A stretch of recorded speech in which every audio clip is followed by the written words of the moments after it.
नई दिल्ली में कल से शुरू हो रहे बहुप्रतीक्षित 18वें G20 शिखर सम्मेलन के लिए तैयारियां पूरी। प्रधानमंत्री नरेंद्र मोदी ने कहा, G20 शिखर सम्मेलन मानव केंद्रित और समावेशी विकास की नई राह तैयार करेगा। America, Britain, Japan, Italy, Australia और दक्षिण अफ्रीका के शीर्ष नेता बैठक में शामिल होने के लिए दिल्ली पहुंचे। संयुक्त राष्ट्र प्रमुख एंटोनियो गुतेरेश ने कहा, भारत की G20 की अध्यक्षता परिवर्तनकारी बदलाव में मदद करेगी, जिसकी विश्व को आवश्यकता है।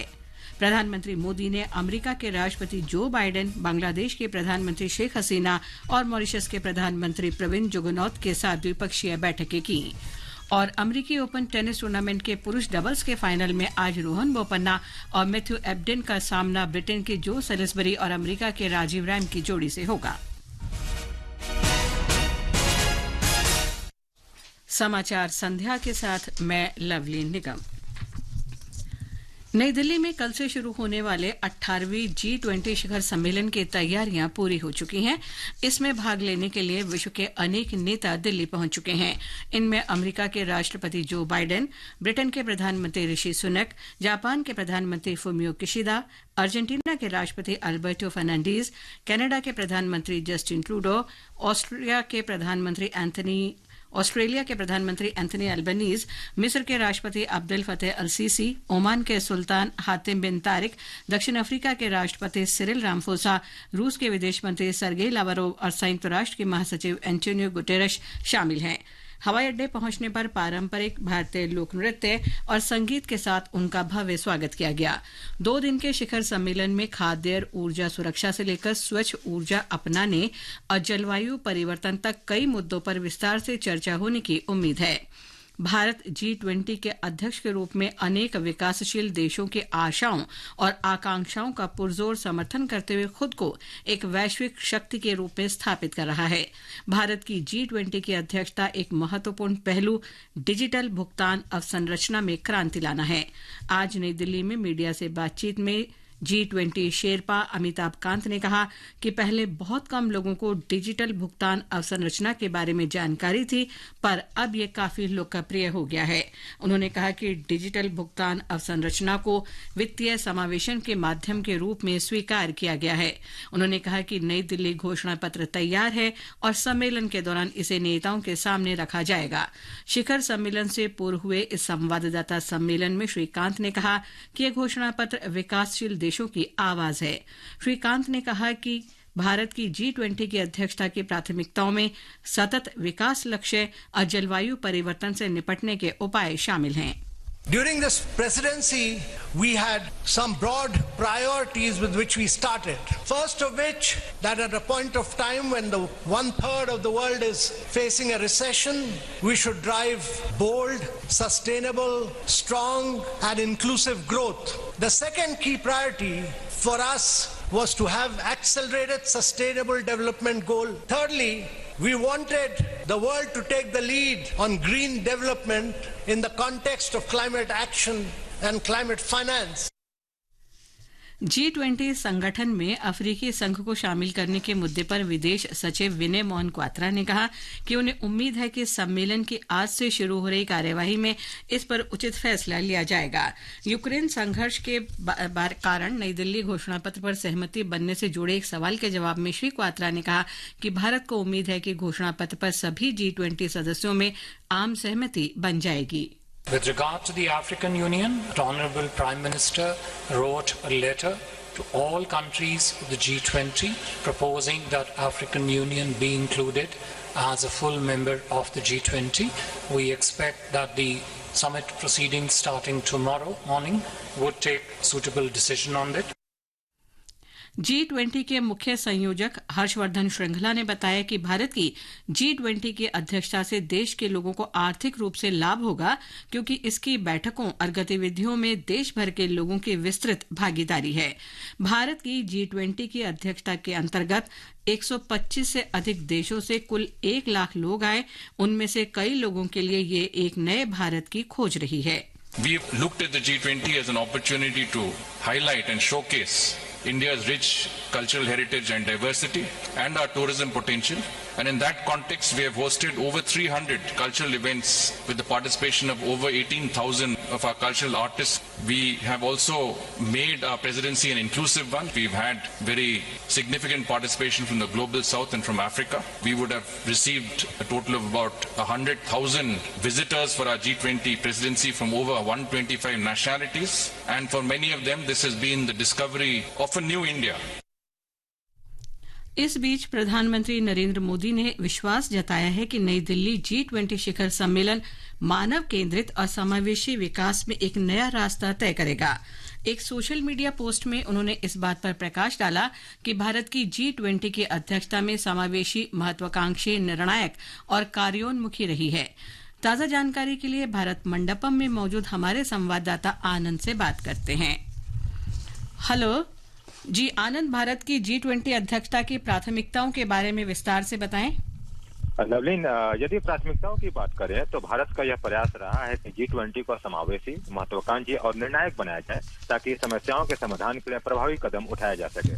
वहीं खाद्य और ऊर्जा सुरक्षा सुनिश्चित करना, स्वच्छ ऊर्जा को बढ़ावा देना, जलवायु परिवर्तन से निपटने के प्रयासों में तेजी लाना और बहुपक्षीय संस्थाओं की क्षमताओं को बढ़ाने जैसे विषय प्राथमिकताओं में शामिल है। वहीं शिखर सम्मेलन के दौरान भारत को यह उम्मीद है कि वह G20 फोरम में अफ्रीकी संघ को शामिल करने और ग्लोबल साउथ की आवाज को बुलंद करके वैश्विक स्थिरता और समृद्धि के लिए अंतर्राष्ट्रीय सहयोग जुटाने में कामयाब होगा। लवलीन जी आनंद, शिखर सम्मेलन में कल होने वाले कार्यक्रमों की विस्तृत रूपरेखा भी जानना चाहेंगे। लवलीन, अगर मैं श्रोताओं को बताऊं तो नई दिल्ली में कल से शुरू हो रहे G20 शिखर सम्मेलन की अध्यक्षता प्रधानमंत्री नरेंद्र मोदी करेंगे। इस 2 दिवसीय सम्मेलन के दौरान कुल 3 सत्रों का आयोजन किया जाएगा, जिसमें प्रमुख वैश्विक चुनौतियों से निपटने पर गहन विचार विमर्श किया जाएगा। साथ ही सतत, समावेशी और संतुलित विकास पर जोर दिया जाएगा। वहीं भारत का यह प्रयास है कि सतत विकास लक्ष्यों को हासिल करने, महिला सशक्तिकरण, हरित विकास को बढ़ावा देने और बहुपक्षीय संस्थाओं को सशक्त बनाने जैसे उपायों पर सहमति बनाई जा सके। कल शिखर सम्मेलन के पहले दिन एक पृथ्वी विषय पर पहला सत्र का आयोजन होगा। वहीं दूसरा सत्र दोपहर बाद आयोजित होगा, जो एक परिवार विषय पर केंद्रित होगा, जबकि तीसरा सत्र एक भविष्य शीर्षक पर जुड़ा होगा, जिसका आयोजन शिखर सम्मेलन के अंतिम दिन रविवार को किया जाएगा। लवलीन, धन्यवाद आनंद इस जानकारी के लिए।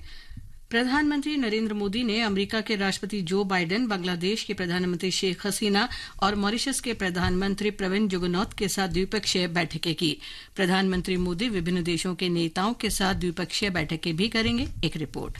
प्रधानमंत्री नरेंद्र मोदी और बांग्लादेशी प्रधानमंत्री शेख हसीना के बीच आज शाम हुई बैठक में दोनों नेताओं ने भारत और बांग्लादेश द्विपक्षीय सहयोग में विविधता लाने पर जोर दिया। इसके अलावा प्रधानमंत्री नरेंद्र मोदी ने मॉरिशस के प्रधानमंत्री प्रविंद जुगनौथ के साथ द्विपक्षीय वार्ता की। कल G20 बैठकों के अलावा प्रधानमंत्री यूनाइटेड किंगडम, जापान, जर्मनी और इटली के नेताओं के साथ द्विपक्षीय बैठकें करेंगे। रविवार को श्री मोदी फ्रांस के राष्ट्रपति इमैनुअल मैक्रों के साथ एक कार्यकारी बैठक करेंगे। इसके अलावा प्रधानमंत्री कनाडा, कोमोरोस, तुर्की, संयुक्त अरब अमीरात, दक्षिण कोरिया, यूरोपीय संघ, यूरोपीय आयोग, ब्राजील और नाइजीरिया के राष्ट्राध्यक्षों के साथ द्विपक्षीय वार्ता करेंगे। प्रार्थना, आकाशवाणी समाचार, दिल्ली।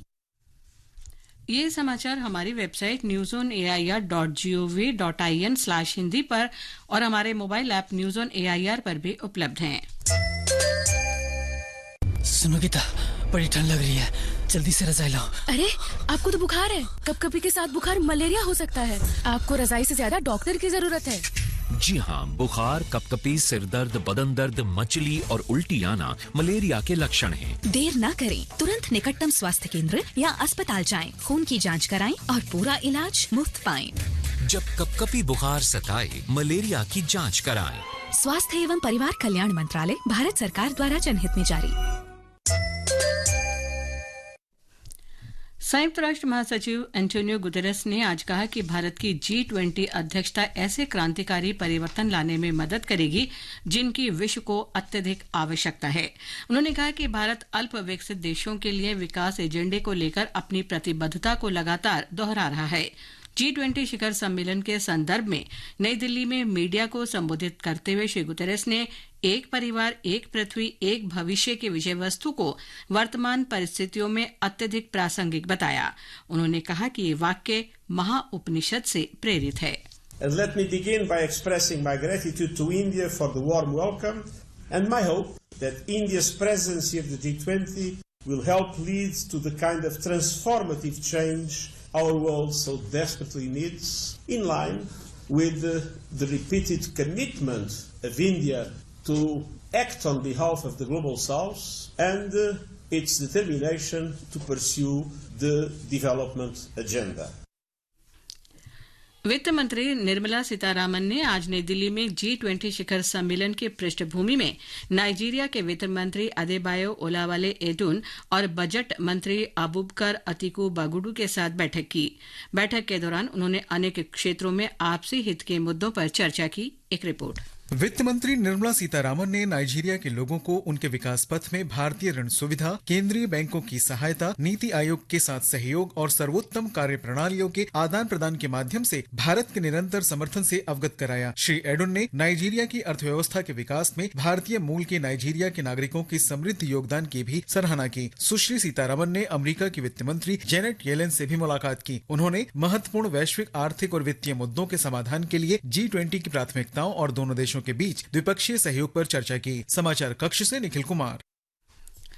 सड़क परिवहन और राजमार्ग मंत्री नितिन गडकरी ने कहा है कि भारत ने मात्र 6 साल में वित्तीय समावेशन में महत्वपूर्ण उपलब्धि हासिल की है, जिसमें सामान्य परिस्थितियों में 47 साल लगते। श्री गडकरी ने G20 की रिपोर्ट पर सोशल मीडिया पोस्ट में ये बात कही। G20 शिखर सम्मेलन के मद्देनजर भारतीय सेना ने दिल्ली के 3 अस्पतालों को अपनी निगरानी में ले लिया है, ताकि जरूरत पड़ने पर दिल्ली आए विदेशी मेहमानों को तत्काल चिकित्सा सुविधा मुहैया कराई जा सके। सेना ने अपने आर्मी रिसर्च एंड रेफरल अस्पताल को स्टैंड बाय पर रखा है।